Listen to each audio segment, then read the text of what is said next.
नमस्कार. RSS आणि Bharatiya Janata party हे सर्व प्रकारच्या पाताळयंत्रीपणामध्ये आणि कपट नीतीमध्ये प्रचंड वस्ताद आहेत हे आपण सगळ्यांनी मान्य करायलाच हवं. नरेंद्र मोदी आणि त्यांचं सरकार मागच्या 12 वर्षांच्या काळात जेव्हा जेव्हा कधी अडचणीत आलं, नरेंद्र मोदींची प्रतिमा या मागच्या 12 वर्षांच्या काळामध्ये जेव्हा जेव्हा मोठ्या प्रमाणामध्ये डागाळली गेली तेव्हा तेव्हा संघ आणि भाजपने त्यांचा हुकमी असा नकली ढोंगी दिखाऊ राष्ट्रवाद पुढे आणला. आताही संसदेच्या अर्थसंकल्पीय अधिवेशनामध्ये खुद्द नरेंद्र मोदींसह त्यांच्या सरकारचा विश्वगुरुत्वाचा महानतेचा सगळा बुरखा टराटरा फाटला. पूर्ण वस्त्रहरण झालं मोदी सरकारचं. अमेरिकेसोबत केलेला प्रचंड मानहानिकारक आणि आपल्या भारतीयांसाठी प्रचंड नुकसानकारक असा करार, रोज नव्यानं बाहेर पडत असलेल्या एप्स्टीन फाईल्स, त्यातून नरेंद्र मोदी आणि त्यांच्या जवळच्या लोकांचे समोर येणारे प्रचंड विकृत अशा प्रकारचे चेहरे, उद्योजक म्हणून घेणारा अनिल अंबानी कशा प्रकारे दलाली करत होता ते सगळं समोर येणं, या सगळ्याविषयी काही बोलायला नरेंद्र मोदींकडे अजिबात कोणत्याही स्वरूपाचे शब्दच नव्हते. राष्ट्रपतींच्या अभिभाषणावरील चर्चेला पंतप्रधानांनी लोकसभेमध्ये उत्तर देऊन त्या चर्चेचा समारोप करण्याची आपल्या संसदीय कार्यप्रणालीची आजवरची परंपरा स्वातंत्र्यप्राप्तीपासूनची. परंतु नरेंद्र मोदी त्यासाठी यावेळेला लोकसभेमध्ये आलेच नाहीत. विरोधक हे सगळे मुद्दे उपस्थित करणार आणि आपण मग त्याला काय उत्तर देणार या विचारानेच ते घाबरले. 56 इंची छाती गर्भगळीत झाली आणि मग त्या लोकसभा अध्यक्ष उथळ बुद्धीच्या ओम बिर्लाच्या मार्फत त्यांनी एक पळवाट शोधली, तीही प्रचंड हास्यास्पद आणि केविलवाणी. पंतप्रधान लोकसभेत येणार नाहीत, मीच त्यांना लोकसभेमध्ये सभागृहात येऊ नका असं सांगितलं, कारण लोकसभेच्या सभागृहात त्यांच्यावरती हल्ला होऊ शकला असता. काँग्रेस पक्षाच्या महिला खासदार त्यांच्यावरती हल्ला करू शकणार होत्या असं मला समजलं होतं, असं ओम बिर्ला बोलले. किती हास्यास्पद आहे लोक हो हे सगळं सांगा. त्या लोकसभेच्या सभागृहात तर सोडाच, मी जाऊन आलेलो आहे, ते तर खूप आतमध्ये आहे. संसदेच्या प्रांगणात सुद्धाही प्रवेशद्वारापासूनच आपण साधा पेन घेऊन प्रवेश करू शकत नाही. कोणतंही शस्त्र हत्यार वगैरेचा तर विषयच लांब राहिला. इतका प्रचंड कडक तिथे बंदोबस्त असतो. महिलांना त्या केसात डोक्यात त्या पिना वगैरे लावतात, हेअर पिना, त्या सुद्धा काढून टाकायला सांगतात तिथे. कसं काय कोण संसदेमध्ये मोदींवरती हल्ला करू शकणार? आणि तेही शेकडो अतिशय उच्च दर्जाचे प्रशिक्षित असे सुरक्षा सैनिक तिथे असताना त्या लोकसभेच्या सभागृहामध्ये. किती प्रचंड मोठ्या प्रकारचा विनोद आहे हा सांगा. आणि मग जर आपल्याच देशाच्या संसदेमध्ये आपल्याच लोकसभेच्या सभागृहामध्ये यायला पंतप्रधान नरेंद्र मोदी घाबरत असतील तर ते काय परकीय शक्तींना वगैरे आव्हान देणार? ते काय भारताचं नुकसान करू पाहणाऱ्या आपल्या आजूबाजूच्या देशांशी लढणार? हे सगळे प्रश्न तुमच्या माझ्यासारख्याच्या मनामध्ये येणं साहजिकच नाही का सांगा. भारतीय जनता मागच्या 12 वर्षांमध्ये कधी नव्हे ती या सगळ्याचा आता गांभीर्यानं विचार करू लागल्याचं आपण पाहतोय. चर्चा करू लागलेली आहे जनता. काय आहे एप्स्टीन फाईल्सचं प्रकरण बाबा? त्यात त्या अनिल अंबानीचं नाव कोणत्या प्रकारच्या दलालीच्या संदर्भामध्ये नेमकं आलंय? या सरकारमधले पेट्रोलियम मंत्री हरदीप पुरी यांचा नेमका त्याच्यामध्ये रोल काय आहे? अमेरिकेसोबत भारताने जो करार केला आहे त्याने भारतातील उद्योगधंद्यांचं, शेतकऱ्यांचं नेमकं कशा प्रकारे नुकसान होणार आहे? सोयाबीन तेल आणि पेंड आता आयात होणार आहे अमेरिकेतून, त्याचे दुष्परिणाम आपल्या कृषी क्षेत्रावरती नेमके काय होणार आहेत? बांगलादेशातून अमेरिकेत निर्यात होणाऱ्या रेडीमेड कपड्यांवरती अमेरिका अजिबात कर आकारणार नाहीये, 0, 0. मात्र भारतातून अमेरिकेत निर्यात होणाऱ्या तयार कपड्यांवरती 18% कर लावण्यात येणार आहे. साहजिकच बांगलादेशच्या कपड्यांपेक्षा भारतीय वस्त्र कपडे तिकडे महाग ठरणार. आणि मग कोण घेणार ते? आपल्या मालावरती अमेरिका तिथे 18% टॅरिफ लावणार आणि त्यांच्या देशातून इथे भारतात येणाऱ्या मालावरती मात्र आपण काहीच कर आकारणी करणार नाहीये, 0. असं का? अशा अनेक प्रश्नांबाबत भारतीय जनता कधी नव्हे ती चौकसपणे यावेळेला चर्चा करू लागली हे पाहून संघ आणि BJPचं धाबदन आणलेलं आहे. लोकांनी विचार करायला सुरुवात करताच कामा नये. लोकांनी विचार करायला सुरुवात केली, लोकांना प्रश्न पडायला सुरुवात झाली तर आपण 12च्या भावात जाऊ हे या दोन्हीही कपट नीतीवाल्यांना पूर्णपणे माहिती आहे, संघ आणि भाजपला. आणि म्हणूनच तसं काही घडू लागलं की लगेच मग पुलवामा हल्ला होतो. आणि म्हणूनच तसं काही घडू लागलं की लगेच पहलगामसारखा हल्ला होतो. भारतीय जनता पूर्व परंपरा आपली भावनाशील आहे मोठ्या प्रमाणात. देव, देश, धर्म अशा बाबतीमध्ये प्रचंड हळवी आहे. RSS आणि BJPनं भारतीय जनतेच्या या मानसिकतेचा प्रचंड अभ्यास केलेला आहे अनेक वर्ष. आणि त्यामुळेच ते जेव्हा जेव्हा कधी अडचणीत येतात तेव्हा या देव, देश, धर्माचा वापर त्यातून स्वतःला वाचवण्यासाठी करतात. हा आजवरचा इतिहास आहे. त्या अण्णा हजारेला पुढे करून अरविंद केजरीवाल, किरण बेदी, तो बाबा रामदेव अशा सगळ्यांना हाताशी धरून संघाने आणि भारतीय जनता पार्टीने काँग्रेस सरकारच्या विरोधामध्ये रान उठवलं. भारतीय जनतेने मोठ्या अपेक्षेने नरेंद्र मोदींना पंतप्रधान पदाच्या खुर्चीमध्ये त्यावेळेला स्थानापन्न केलं. परंतु 2014 ते 19 या 5 वर्षांमध्ये मोदींनी त्यांचे अंधभक्त वगळता बाकीच्या जनतेचा पूर्णपणे भ्रमनिरास केला. वर्षाला 2 कोटी रोजगार देऊ अशी घोषणा मोदींनी 2014 साली केली होती. प्रत्यक्षात आज 12 वर्ष उलटून गेल्यानंतर सुद्धा त्यांना 2 कोटी रोजगार देता आलेले नाहीत इतक्या वर्षांमध्ये. 1 वर्षाचा जो बातच सोडा. परदेशातील काळा पैसा परत आणू आणि भारतीय जनतेच्या खात्यात प्रत्येकाच्या अकाउंटला 15 लाख रुपये जमा करू अशा प्रकारची वल्गना त्यांनी 2014 साली केली होती. ते 15 लाख जमा करण्याचं वक्तव्य हा मोदींचा निवडणूक जुमला होता असं अमित शहांनीच पुढे एकदा सांगितलं. त्यामुळे आपण पण ते सोडूनच देऊ. परंतु परदेशातील त्या करोडोंच्या काळ्या रुपयांपैकी अवघा 1 रुपया सुद्धा नरेंद्र मोदी आजपर्यंत आपल्या भारतात परत आणू शकले नाहीत. त्यामुळं त्यांची ती घोषणा सुद्धा जुमलाच निघाला एक मोठा. उलट मागच्या 10-12 वर्षांमध्ये अनेक भ्रष्ट उद्योगपती आणि त्यातही प्रामुख्यानं गुजरातमधले आपल्या भारतीय बँकांना अब्जावधी रुपयांचा चुना लावून परदेशामध्ये अगदी सुरक्षितपणे पळाले, तिकडे जाऊन स्थिरस्थावर झाले. आपण पाहतोय ही अशी सगळी भयंकर परिस्थिती आहे. त्याच काळात नरेंद्र मोदींनी अचानक एक दिवस संध्याकाळच्या वेळेला टीव्हीवरती येऊन नोटबंदीची जाहीर घोषणा करून टाकली. अंधभक्त त्यांचे आणि गोदी मीडियाने मास्टर स्ट्रोक म्हणून त्याचा सगळा डांगोरा पेटला. देशातील काळा पैसा संपुष्टात येईल आणि दहशतवादाचं कंबरडं मोडून जाईल असं नोटबंदी जाहीर करताना त्यावेळेला त्या संध्याकाळी नरेंद्र मोदी टीव्हीवर बोलले होते. प्रत्यक्षात काय झालं? जितक्या नोटा त्यावेळेला चलनात होत्या त्या बहुतेक सगळ्या नोटा परत आल्या. त्या बदलून देताना भारतीय जनता पार्टीच्या लोकांनी स्वतःचं उखळ देशभरात पांढरं करून घेतलं ते सोडा. बँकांच्या रांगेमध्ये शेकडो लोकांचे जीव गेले. तेव्हा लाखो छोटे उद्योगधंदे कायमच्यासाठी बंद झाले देशातले आणि त्याच्यामध्ये काम करणारे लक्षावधी लोक कायमसाठी बेरोजगार झाले. आणि त्यानंतर सुद्धा पुलवामा झालंच, पठाणकोट झालंच, पहलगाम सुद्धा झालंच. लहान मोठे दहशतवादी हल्ले आजही सुरूच आहेत. रोज बातम्या येतात आणि आपल्या जवानांचे त्यात आजही बळी जातच आहेत. मग कोणत्या स्वरूपाच्या दहशतवादाचं कंबरडं नरेंद्र मोदींच्या त्या नोटबंदीने मोडलं लोक हो? 2019 साली सुद्धा लोकसभा निवडणुकीच्या आधीच्या काळात लोक या सगळ्या बाबींचा गांभीर्यानं विचार करायला लागलेले होते. नरेंद्र मोदी आणि अमित शहांची सगळी ही जुमलेबाजी लोकांच्या बऱ्यापैकी लक्षात आलेली होती. त्यावेळचे निष्पक्ष सर्वे सगळेच्या सगळे एक जात मोदींच्या विरोधामध्ये होते. आणि मग अचानक ते पुलवामा घडलं.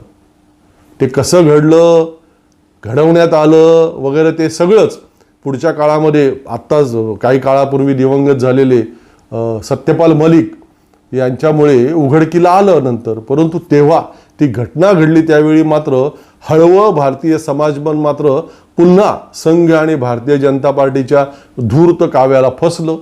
जुमलेबाजीचे सगळे विषय मागे पडले क्षणार्धात आणि नरेंद्र मोदींनी भारतीय जनतेची केलेली सगळी फसवणूक मागे पडून पुलवामा हल्ल्यामध्ये शहीद झालेल्या आपल्या जवानांच्या नावानं मतं मागून ते पुन्हा एकदा सत्तेत आले. पहा तुम्ही, विचार करा, हा सगळा घटनाक्रम आठवा. हे सगळं असंच घडलं की नाही लक्षात आणा. शेतकऱ्यांचं उत्पन्न दुप्पट करण्याची घोषणा मोदींनी 2019च्या आधी केली होती. 2022 ही त्यासाठी डेडलाईन त्यांनीच दिली होती. काय झालं? उलट शेतकऱ्यांची आज प्रचंड दुर्दशा झाली आहे. आणि आता अमेरिकेसोबतच्या करारानंतरच्या या ताज्या तर भारतीय शेतकऱ्यांची अधिकच वाईट अवस्था होणार आहे. सगळ्या कृषी तज्ज्ञांचं आणि अर्थतज्ज्ञांचं तसंच म्हणणं आहे. नमामि गंगे, गंगा शुद्धीकरण प्रकल्पाचं काय झालं मोदींच्या? काहीही नाही. अब्जावधी रुपयांचा खर्च त्यासाठी केला गेला, अजूनही होतोय. मात्र उद्दिष्ट अजूनही कोसो दूरच आहे. गंगा अजूनही तशीच होती तशीच मैली आहे. तुम्ही कुठेही जाऊन बघा गंगेच्या जवळपास. किती स्मार्ट सिटी देशात प्रत्यक्षात आल्या? 15 सुद्धा नाहीत. अखेर आता ती योजनाच आता काही दिवसांपूर्वी बंद करून टाकण्याची घोषणा करण्यात आली केंद्राकडून. त्या make in India, skill India आणि अशाच नरेंद्र मोदींच्या फसलेल्या आणखीन किमान 100 योजनांविषयी सांगता येईल मागच्या 10-12 वर्षातल्या. ते 370 रद्द केलं, काश्मीरचे तुकडे केले. आउटपुट काय? ते करताना अमित शहानी मोठ्या वल्गना केल्या होत्या तेव्हा लोकसभेमध्ये आणि राज्यसभेमध्ये. दहशतवाद थांबेल, आता काश्मीरमध्ये गुंतवणूक येईल वगैरे वगैरे वगैरे. काय झालं पुढे? सगळंच पोकळ निघालं. उलट तो लेह लडाखचा भाग अशांत बनला पुढच्या काळात. त्या सोनम वांगचुक यांना आता अतिशय चुकीच्या पद्धतीने आणि लोकशाही तत्वांना तिलांजली देऊन जेलमध्ये डांबून ठेवलंय मोदी सरकारने. जम्मू काश्मीरचा त्या राज्याला पूर्ण राज्याचा दर्जाच नाही अजूनही दिला. मग मिळवलं काय? निर्वासित काश्मीरी पंडितांना तिकडे नेऊन पुन्हा वसवलं का? एक काला सुद्धा नाही. त्या आपल्या मागच्या करोना काळामध्ये मोदींकडून अतिशय चुकीच्या पद्धतीने सगळी परिस्थिती देशभरात हाताळली गेली केंद्राकडून. जगात लॉकडाऊन सुरू झालेला असताना त्या ट्रम्प महाशयांना गुजरातमध्ये बोलवलं मोदींनी. केम छो ट्रम्प, तो मोठा इव्हेंट साजरा केला. त्यानंतर नोटबंदी सारखाच अचानक एक दिवस टीव्हीवरती येऊन लॉकडाऊन घोषित करून टाकला. त्यात लाखो लोकांची होरपळ झाली. लोक शेकडो हजारो किलोमीटर चालत चालत अनवाणी आपल्या गावांपर्यंत जाण्याचा त्यांनी प्रयत्न केला. मेले त्यात हजारो लोक. गंगा आणि बाकीच्या तिकडच्या नद्यांमधून त्या काळांमध्ये प्रेतांचा जो खच वाहत होता आणि देशभरातील स्मशानांच्या चिमण्या सततच्या उष्णतेने ज्या वितळत होत्या, ते सगळं पाहता देशात साधारण 50 लाख लोक त्या काळात मृत्युमुखी पडल्याचा अनेक संस्थांचा अहवाल आणि दावा आहे. मात्र ही आकडेवारी सुद्धा लपवण्याचा, दडवण्याचा प्रचंड भयंकर प्रकार मोदी सरकारने केला. अशा अनेक भयंकर बाबी 2019 ते 2024 या दरम्यान देशवासियांसोबत घडल्या. त्यामुळे सुद्धा लोक संतप्त आणि अस्वस्थ होते. 24च्या लोकसभा निवडणुकीमध्ये त्यामुळेच नरेंद्र मोदी सरकारची गच्छंती अटळ होती. ती कशी टाळायची याबाबत भारतीय जनता पार्टीच्या गोटामध्ये मोठी गांभीर्यानं चर्चा सुरू होती. चाणक्य त्यांचे. पुन्हा पुलवामा सारखं काही घडलं असतं तर लोकांचा संशय बळावला असता. मग आता करायचं काय? तर अर्धवट अवस्थेमधील अयोध्येतील राम मंदिराचं उद्घाटन करून घेण्याचं ठरवण्यात आलं. या निमित्तानं लोक हो इथे हे तुम्हाला सांगायला हवं की गेल्या आठवड्यातली बातमी बघा, महाराष्ट्र टाइम्समधली आहे.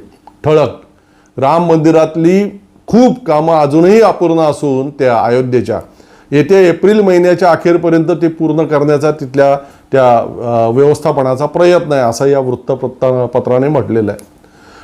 मोदींनी त्या मंदिराचं उद्घाटन केलं कधी? 2024च्या लोकसभा निवडणुकीच्या आधी. 2 वर्ष होऊन गेली उद्घाटनाला. काम मात्र अजून सुरूच आहे आणि अजून बाकी आहे. किती महिने लागतील सांगता येत नाही.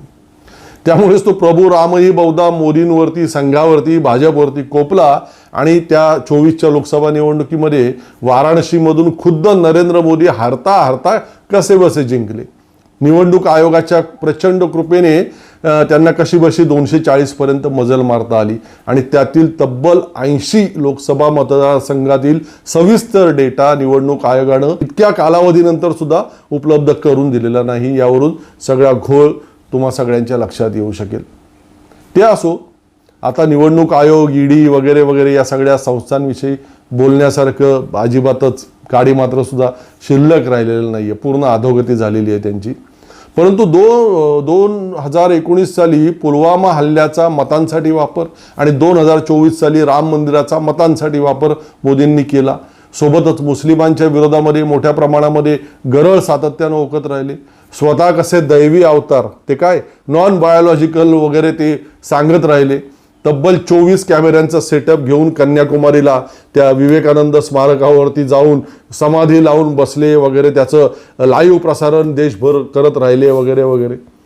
परंतु इतकी सगळे ड्रामेबाजी करून आणि निवडणूक आयोगाला स्वतःच्या पक्षात घेऊन सुद्धा बहुमतापासून ते लांबच राहिले. त्यानंतर तरी आपल्या कारभारामध्ये त्यांनी काय सुधारणा करायची होती ना, परंतु होणार कशी लोक हो. आडातच नाही तर पोहऱ्यात येणार तरी कुठून. जुन्या म्हणी आपल्या फार अतिशय अर्थपूर्ण असतात. आणि मग आता हे सगळं आपल्या पुढे आलंय. अमेरिका करार, एप्स्टीन फाईल्स, ते जनरल नरवणे यांच्या पुस्तकाचं सगळं प्रकरण. प्रेक्षक हो, आजच एक लेख वाचला लोकसत्तामध्ये आपल्या देशातील ज्येष्ठ संरक्षण तज्ज्ञ प्रवीण सहाणी यांचा. त्यांनी त्या लेखामध्ये माहिती दिलेली आहे सविस्तर की इंदिरा गांधी जेव्हा पहिल्यांदा आपल्या देशाच्या पंतप्रधान बनल्या त्यावेळी आपल्या लष्कर प्रमुखांनी के.व्ही. कृष्णराव यांनी त्यांची भेट घेतली आणि भारत चीन सीमेवरती अधिक लक्ष पुरवण्याची सूचना केली. त्यावेळी इंदिरा गांधी यांनी त्यांच्याकडून सगळे पर्याय ऐकून घेतले लष्करी अधिकाऱ्यांकडून आणि त्यांना त्यापैकी जो पर्याय योग्य वाटला त्याची अंमलबजावणी करण्याची सूचना लष्करी अधिकाऱ्यांना इंदिरा गांधींनी केली. त्यावेळी त्या लष्कर प्रमुखांनी इंदिरा गांधींना हे सुद्धा लक्षात आणून दिलं की चीनकडे अण्वस्त्र आहेत, आपल्याकडे नाहीत. तोपर्यंत आपल्याकडे अण्वस्त्र निर्माण झालेली नव्हती, आता आहेत आपल्याकडे सुद्धा. तर लष्कर प्रमुखांनी त्या धोक्याची कल्पना दिल्यानंतर इंदिरा गांधी त्यांना काय म्हणाल्या असतील? त्या बोलल्या की त्याची काळजी तुम्ही करू नका, मी बघून घेईल, काय प्रसंग तसा आला तर तुम्ही कार्यवाही सुरू करा आपलं ठरल्याप्रमाणे. सैन्याला हे असे स्पष्ट शब्दांचे आदेश हवे असतात. जो उचित लगे हो करो असं मोघम म्हणून सैन्यावरती सगळे ढकलून चालत नसतं. पंतप्रधान किंवा संरक्षण मंत्री तसे स्पष्ट आदेश देण्याइतके सक्षम असावे लागतात देशाचे. नरेंद्र मोदी किंवा राजनाथ सिंह तसे अजिबात सक्षम नाहीत. हे जनरल नरवणे यांनी त्यांच्या पुस्तकामध्ये दाखवून दिलंय आणि म्हणूनच ते पुस्तक लोकांसमोर येऊ नये यासाठी नरेंद्र मोदींनी भारतातील त्या पुस्तकाचं प्रकाशन मागच्या काही काळापासून रोखून धरलंय. मात्र जगातल्या अनेक देशांमध्ये ते पुस्तक प्रकाशित झालंय, सहजपणे उपलब्ध आहे आणि त्यामुळेच त्यातील ही सगळी माहिती देशामध्ये आपल्या उपलब्ध होते. नंतरच्या सुद्धा भारत पाकिस्तान युद्धात इंदिरा गांधींनी अत्यंत कठोर आणि स्पष्ट भूमिका घेऊन लष्कराला अगदी थेट शब्दांमध्ये आदेश देऊन पाकिस्तानचे 2 तुकडे करून टाकले होते. पूर्ण नमवलं होतं पाकिस्तानला. जो उचित लगे हो करो असं मोदी आणि राजनाथ सिंग यांच्यासारखे आदेश इंदिरा गांधींनी त्यावेळी आपल्या लष्कराला दिले असते तर पाकिस्तानचे तुकडे सुद्धा कधीच झाले नसते. पाकिस्तान शिरजोर बनून बसला असता आपल्यावर. आता ऑपरेशन सिंदूरमध्ये नेमकं काय काय घडलंय ते नरेंद्र मोदी जेव्हा कधी सत्तेतून बाहेर जातील तेव्हाच आपल्या भारतीयांसमोर येईल. तोपर्यंत त्यातलं वास्तव कधीच भारतीय जनतेसमोर पूर्णपणे येऊ शकणार नाही, अशा प्रकारची सगळी परिस्थिती आहे. हे सगळंच या लोकसभा अधिवेशनाच्या निमित्तानं भारतीय जनतेसमोर आलं. राहुल गांधींनी नरेंद्र मोदी आणि त्यांच्या सरकारचं पूर्ण वस्त्रहरण केलं.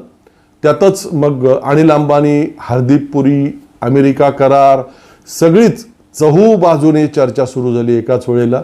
नरेंद्र मोदी सरकारची प्रचंड नालास्ती सुरू झाली आणि मग आता काय करायचं तर मग हे वंदे मातरम, कधी देव, कधी धर्म, तर कधी देश. अडचणीत आल्यावरती भारतीय जनता पार्टीची ही वापरण्याची साधनं आहेत. त्या पलीकडं त्यांच्या दृष्टीने त्याचं काहीही महत्त्व नाही. आता काल नरेंद्र मोदी सरकारनं तातडीने आदेश काढला, हा पहा, की यापुढे सर्वत्र जनगण मन या आपल्या राष्ट्रगीताच्या आधी वंदे मातरम आणि ते सुद्धा संपूर्ण स्वरूपामध्ये, म्हणजे त्याची जी 6 कडवी आहेत जी बोलण्यासाठी साधारणपणे 3 मिनिटापेक्षा अधिक, जवळपास 3.5 मिनिटं इतका वेळ लागतो, ती सगळी गायली किंवा बोलली गेली पाहिजेत. आपल्या देशाच्या स्वातंत्र्यपूर्व काळामध्ये नेताजी सुभाषचंद्र बोस, मौलाना आझाद आदी थोर सगळ्या नेत्यांनी एकत्र येऊन वंदे मातरम या गीताची पहिली 2 कडवी निर्विवादपणे स्वीकारलेली होती आणि तो वाद त्यावेळेलाच त्यांनी संपवून टाकलेला होता. स्वातंत्र्य प्राप्तीनंतर सुद्धा निर्विवाद असलेलं जनगण मन हे राष्ट्रगीत आपलं, तर वंदे मातरमची पहिली 2 कडवी हे राष्ट्रीय गीत, अशा प्रकारची व्यवस्था संविधान सभेने करून ठेवलेली होती. त्यानुसारच आजवर सगळं व्यवस्थित सुरू होतं.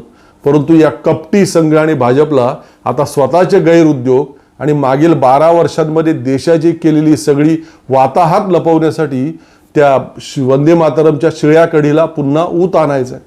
आणि म्हणून आता हे संपूर्ण वंदे मातरमचं प्रकरण, बाकी काहीही नाही. त्यात त्यांची कोणतीही राष्ट्रभक्ती नाही किंवा वंदे मातरम विषयी त्यांना कुठल्या स्वरूपाचं प्रेम असल्याचं सुद्धा नाही. त्यांनी या लोकांचे पूर्वज कोणी गेले होते का हो वंदे मातरमचा उद्घोष करत फासावरती किंवा जेलमध्ये? एकही सापडणार नाही तुम्हाला. सगळे तुमचे माझ्यासारखे आपल्यासारख्यांचे पूर्वज होते. वंदे मातरमचा गजर करून वंदे मातरम म्हणत तुरुंगात जाणारे, ब्रिटिशांच्या लाठाकाठ्या खाणारे आणि फासावर जाणारे, आणि तेव्हा ब्रिटिशांना मदत करणारे हे तेव्हाच्या पूर्वजांच्या आजच्या काळातले ढोंगी लोक, हे संघ भाजपवाले आता आपल्याला वंदे मातरमची महती सांगून ते पूर्ण म्हणण्याचा आदेश देणार. कशासाठी? तर अमेरिकेसोबतच्या मानहानिकारक करारावरून आणि एप्स्टीन फाईल्समधून आणि जनरल नरवणेंच्या पुस्तकांमधून आलेलं नागडेपण लपवण्यासाठी, वस्त्रहरण लपवण्यासाठी स्वतःचं. अन्यथा नेताजी सुभाषचंद्र बोस आणि मौलाना आझाद वगैरे या सगळ्यांपेक्षा हे लोक मोठे आहेत का? मोदी आणि शहा. राष्ट्रगीत किंवा राष्ट्रीय गीत तुम्ही जगातल्या कोणत्याही देशाचं बघा लोक, ते सुलभतेच्या दृष्टीनं 40 ते 50 सेकंदांचंच असतं. ती मूळ गीतं कितीही मोठी असोत, त्यातील 40 ते 50 सेकंदांचाच भाग राष्ट्रगीत म्हणून अधिकृतपणे त्या देशांनी स्वीकारलेला असतो. अमेरिका घ्या, रशिया घ्या, चायना घ्या, इंग्लंड घ्या किंवा आणखी जगातले अनेक देश घ्या. आपल्या जनगण मनची सुद्धा आणखीन कडवी आहेतच की, परंतु पहिली 2 कडवीच राष्ट्रगीत म्हणून स्वीकारण्यात आली. तेच वंदे मातरम या गीताच्या बाबतीत सुद्धा करण्यात आलं. देशाला, राष्ट्राला उद्देशून किंवा देशातील निसर्गाला, पर्वतांना, नद्यांना, समुद्रांना, देशाच्या विविध राज्य प्रदेशांना उद्देशून जे वर्णन आहे ते सगळं स्वीकारण्यात आलं. इतकं अगदी स्वयंस्पष्ट आहे सगळं. असो, संघ भाजपच्या भोंदू आणि दिखाऊ राष्ट्रवादात अडकू नका लोक हो. देशाची वाताहत लक्षात घ्या, देशापुढचे प्रश्न लक्षात घ्या, त्याकडे लक्ष द्या. इतकंच. बरंच लांबलं आजचं सगळं बोलणं. इथेच थांबू. पुन्हा भेटू लवकरच. तोपर्यंत धन्यवाद.